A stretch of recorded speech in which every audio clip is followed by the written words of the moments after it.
So for more on how climate change is impacting natural disasters and US emergency preparedness 20 years on from Hurricane Katrina, I'm joined by Kristina Dahl. She's the Vice President for Science at Climate Central, an independent organisation of scientists and journalists focused on climate change. Kristina, thanks so much for joining us on the programme this evening. What do we know about the role climate change played in making Hurricane Katrina so destructive? Well, when it comes to hurricane destruction, there are a few key factors that cause it. There's the wind, storm surge, rain, and whatever infrastructure is exposed to those hazards.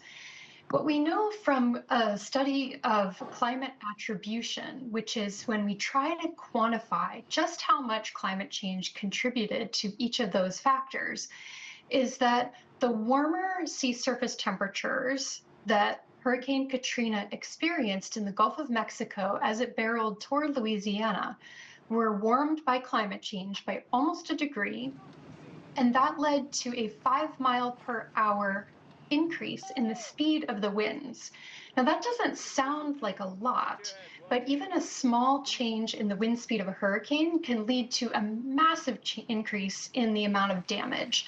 So for Hurricane Katrina, that 5-mile-per-hour increase could have caused an increase in something like 25% of damages. We also know that the storm surge was deeper for Hurricane Katrina than it would have been without climate change, because climate change is causing the ocean levels to rise.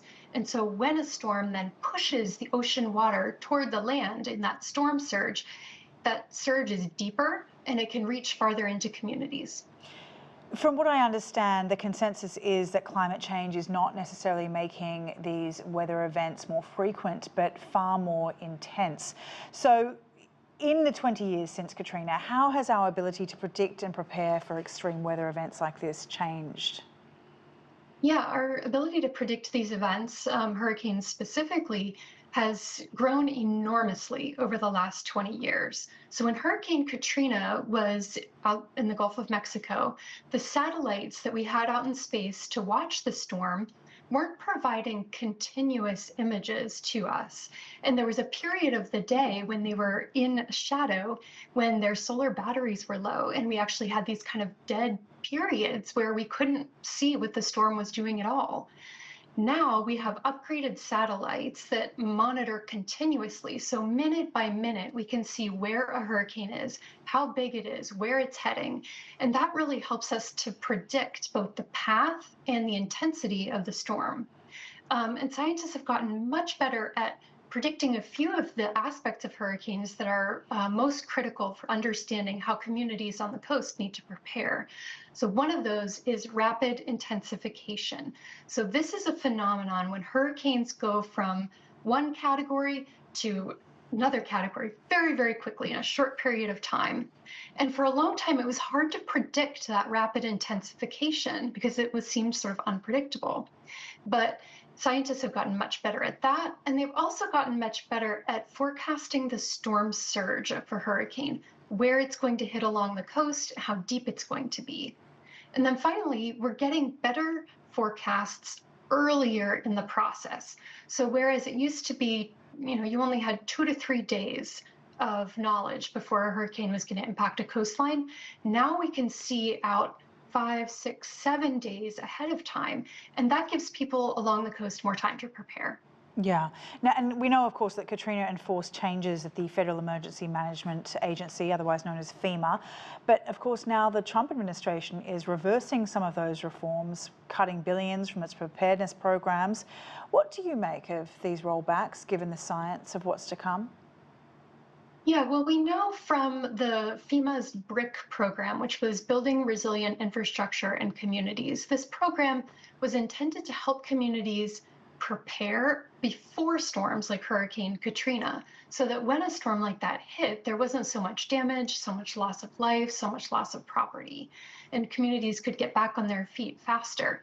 That program gave out around $1 billion. It was just started in 2020. That's just 5 years ago. The Trump administration has put that program in limbo, and that's really dangerous because these storms are, like you said, becoming more intense. We are seeing more category 3, 4, 5 hurricanes than we used to in the past. And so it's more critical than ever that coastal communities start to prepare for this new reality and a continued trend toward even more of those more intense hurricanes.